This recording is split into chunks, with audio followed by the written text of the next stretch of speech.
Hi students, welcome. I am Mrs. Durga Vinod. இன்னைக்கு நம்ம கிளாஸ்ல CBSE revised curriculum for the academic year 2020 and 2021. 30% deleted portions நம்மளுக்கு upload பண்ணியிருக்காங்க CBSE வெப்சைட்டில். So இந்த 30% deleted portions எதுக்காக அப்படின்னா இந்த கொரோனா சுச்சுவேஷனில் ஒரு 4 to 5 months-ஆக நம்மளுக்கு லாக்டவுன் இருக்குது. ஸோ இதில் ஸ்கூல் ஓப்பன் ஆகலை. த்ரூ ஆன்லைன் கிளாஸஸ் மூலமா தான் நம்ம டீச் பண்ணிகிட்ருக்கோம். ஸோ இந்த சுச்சுவேஷனில் இந்த ஆன்லைன் கிளாஸஸ் ஃபெசிலிட்டி எல்லா இடங்கள்லையும் எல்லா ஸ்டூடெண்ட்ஸ்க்கும் கிடைக்குதா அப்படின்றது it is a question mark இல்லையா?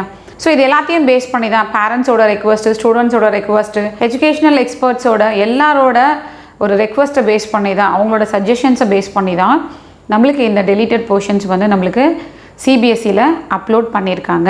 இந்த டெலிட்டட் போர்ஷன்ஸ் வந்து அவங்க கிளியராக சொல்லியிருக்காங்க, இது வந்து இந்த ஒரு 1 இயருக்கு மட்டும்தான், அதாவது 2020 and 2021 இந்த ஒரு வருஷத்துக்காக மட்டும்தான், இந்த ஒரு வருஷத்துக்கு மட்டும்தான் இந்த டெலிட்டட் போர்ஷன்ஸ் வந்து சிபிஎஸ்சியில் கொடுத்துருக்கிறது. ஸோ இதுக்கு அடுத்து வரக்கூடிய எல்லா வருஷங்களையும் நம்மளோட பழைய சிலபஸ் தான் நம்மளுக்கு ஃபாலோ ஆகும். ஸோ இந்த 30% டெலிட்டட் போர்ஷன்ஸ் வந்து 9th, 10th, 11th, 12th இந்த 4 ஹையர் கிளாஸஸ் படிக்கிற ஸ்டூடெண்ட்ஸ்க்குமே அப்ளிகபிள் ஆகுது. ஸோ அதில் நம்ம இப்போது இன்றைக்கி நம்ம பயாலஜி பற்றி டிஸ்கஸ் பண்ண போகிறோம். So 11th and 12th biology சாப்டர்ஸில் என்னென்ன டாபிக் நம்மளுக்கு டெலீட் ஆகிருக்கு அப்படின்றது தான் இன்றைக்கி நம்ம டிஸ்கஸ் பண்ண போகிறோம். டிஸ்கஸ் பண்ணுறதுக்கு முன்னாடி இப்போ உங்களுக்குள்ள ஒரு டவுட் வந்திருக்கும். என்ன டவுட்டுன்னா, மேம் இப்போ இது வந்து இந்த ஒரு 1 இயருக்கு இது எக்ஸாம்ஸ்க்கு மட்டும்தானா, இல்லை நீட்டுக்காகவும் நீட்டுக்கும் இது அப்ளிகபிள் ஆகுமா அப்படின்ற டவுட்டு. ஸோ இதில் சந்தேகமே கிடையாது. ஸோ நீட் வெப்சைட்டில் நம்மளுக்கு கிளியரான வந்து ஒரு நோட்டீஸ் கொடுத்துருக்காங்க. என்ன அப்படின்னா, இந்த டெலிட்டட் போர்ஷன்ஸ் வந்து it is only for the exams, அதாவது போர்டு எக்ஸாம்ஸ் எழுதுறதுக்கு மட்டும்தான் it is applicable and it is not for the NEET exams. So NEET எக்ஸாம்ஸ்க்கு பற்றி இதை எதுவும் அவங்க சொல்லலை. ஸோ நம்மளுக்கு வந்து அஃபிஷியலாக என்டிஏ கிட்ட இருந்து நம்மளுக்கு இன்ஃபர்மேஷன்ஸ் வந்தால் மட்டும்தான் நமக்கு நீட்டுக்கு போர்ஷன்ஸ் ஏதாவது டெலீட் ஆகுதா இல்லையா அப்படின்றது நம்மளுக்கு தெரியும். அது வரைக்கும் நீங்கள் நீட்டுக்கு +1 +2ன்னு எல்லா போர்ஷன்ஸையுமே நீங்கள் கம்ப்ளீட்டாக கவர் பண்ணி தான் ஆகணும். இப்போ நம்ம இங்கே பார்க்க போகிற deleted topics it is only for the board exams and not for the NEET exams. Board எக்ஸாம்ஸ்க்கு என்னென்ன டாபிக்ஸ் வந்து நம்மளோட கண்டென்ட்லேருந்து மெயின் டாபிக்ஸ்லேருந்து ரிமூவ் பண்ணியிருக்காங்க அப்படின்றத டிஸ்கஸ் பண்ணலாம். Unit 1 diversity of living organisms. இதில் நம்மளுக்கு 3 சாப்டர்ஸ் இருக்குது. ஸோ சாப்டர் 1 வந்து the living world,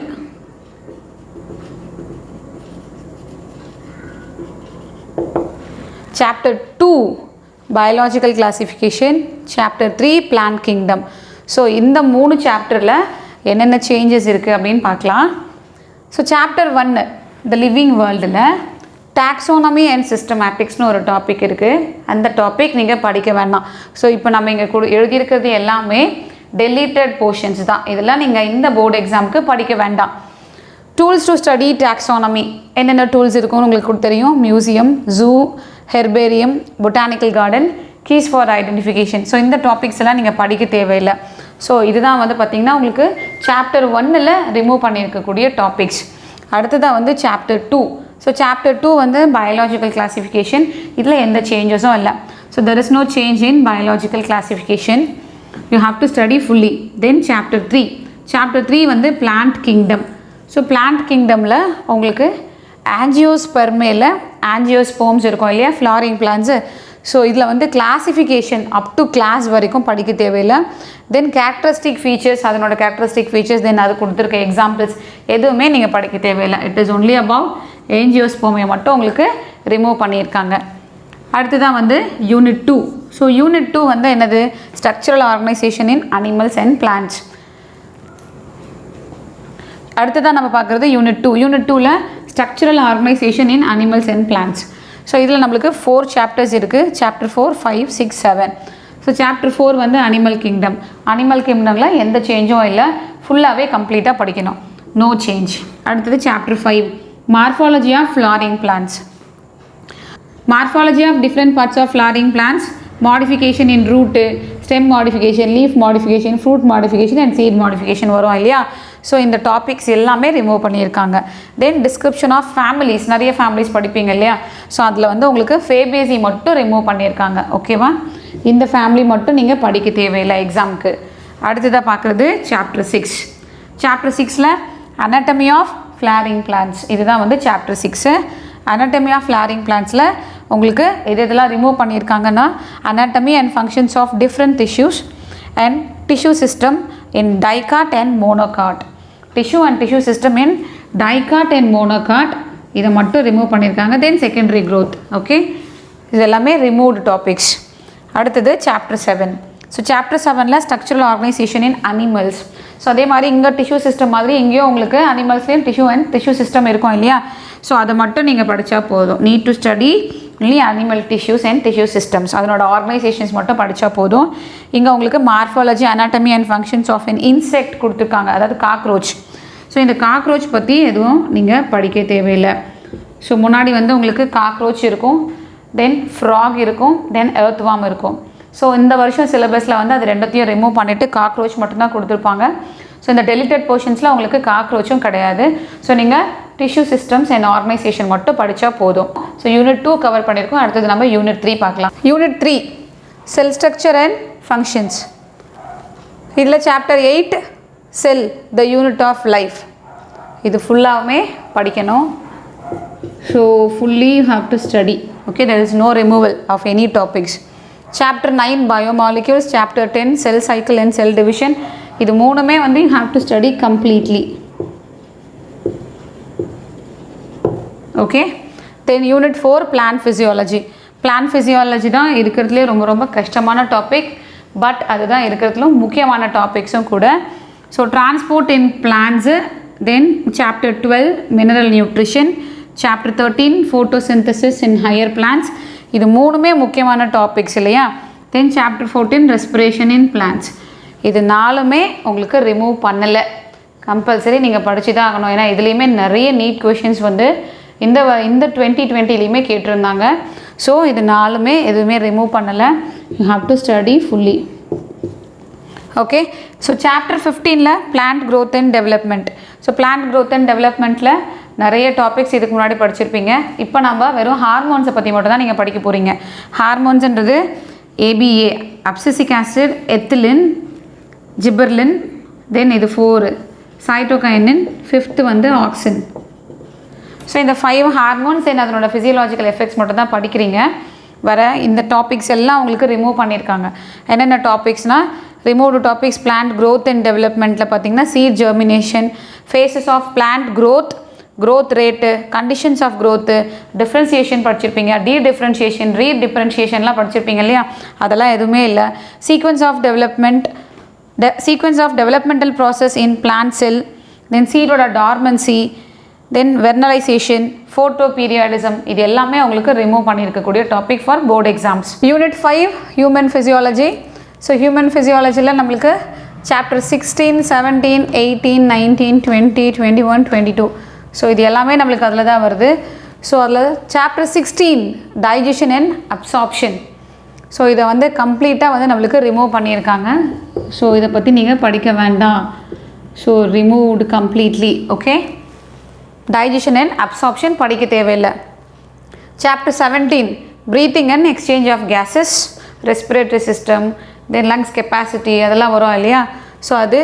then chapter 19 excretory products and their elimination.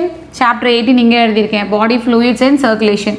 So இது 3 சாப்டருமே கம்ப்ளீட்டாக படிக்கணும், எதுவுமே ரிமூவ் பண்ணலை. ஏன்னா இது 3 டாப்பிக்குமே இம்பார்ட்டண்ட்டான டாபிக். ஹார்ட்டு, தென் அதோட ஃபங்க்ஷன்ஸ் அதெல்லாமே வரும் இல்லையா? ஸோ இது 3மே முக்கியமான டாபிக் தான். So there is no removal.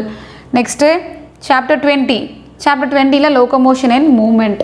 So இதில் வந்து பார்த்திங்கன்னா உங்களுக்கு இந்த types of movement, skeletal system, அதனோட functions, joints, disorders of muscular and skeletal system, myasthenia gravis இருக்கும், tetany, muscular dystrophy, arthritis, osteoporosis, கவுட்டு.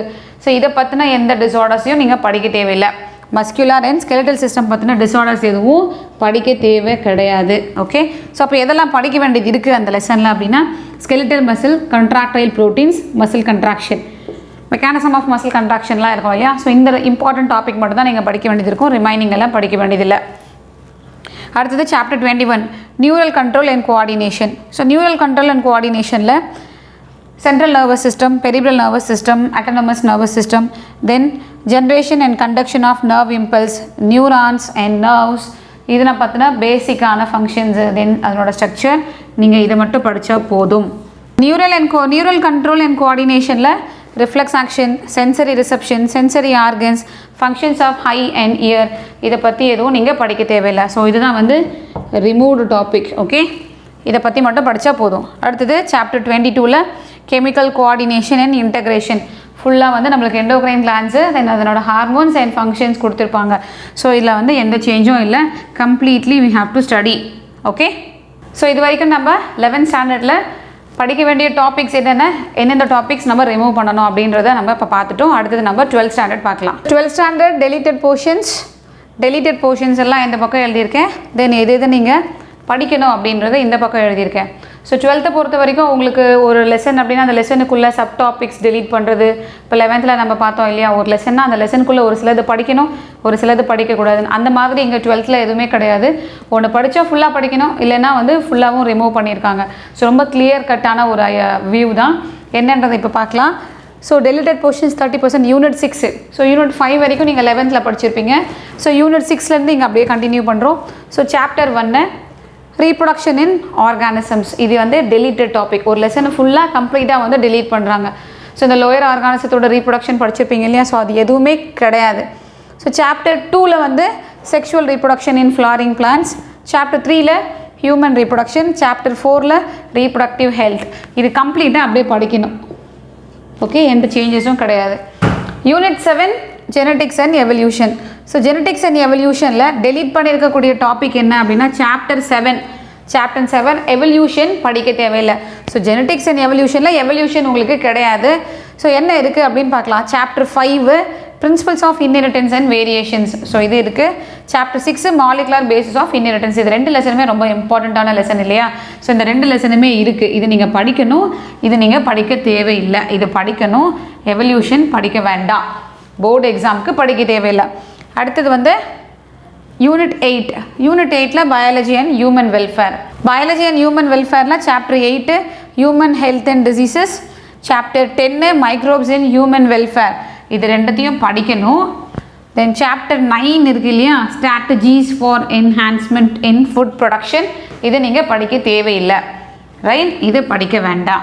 இது ஒரு சாப்டர் மட்டும்தான் படிக்க தேவையில்லை. 8ம் 10ம் படிக்கணும். Unit 9 biotechnology and its applications. So biotechnology and its அப்ளிகேஷன்ஸில் நம்மளுக்கு 2 லெசன்ஸ் இருக்குது. இதில் சாப்டர் 11 வந்து பயோடெக்னாலஜி, அதனோட பிரின்சிபல் அண்ட் ப்ராசஸஸ். சாப்டர் 12ல் biotechnology and its applications. Okay, இந்த 2 லெசனுமே ஃபுல்லாகவே படிக்கணும், இதில் எதையுமே ரிமூவ் பண்ணலை.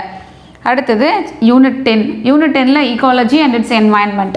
ஸோ இதில் வந்து பார்த்திங்கன்னா நீங்கள் படிக்க வேண்டான டாபிக் எது படிக்க தேவையில்லைன்னா chapter 14 and chapter 16 ecosystem environmental issues படிக்க வேண்டாம்.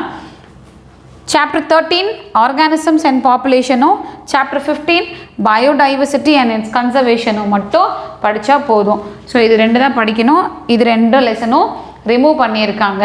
ஓகே, ஸோ இது வந்து 12th நம்மளுக்கு கிளியராக புரியுது. 11th மட்டும்தான் வந்து ஒரு டாபிக்னா அதுக்குள்ளே எது படிக்கணும் எது படிக்கக்கூடாதுன்னு சப் டாபிக்ஸாக வந்து நம்மளுக்கு டிவைட் பண்ணி கொடுத்துருக்காங்க. ஸோ அதுவும் உங்களுக்கு படிக்க ரொம்ப ஈஸியாகிடும்.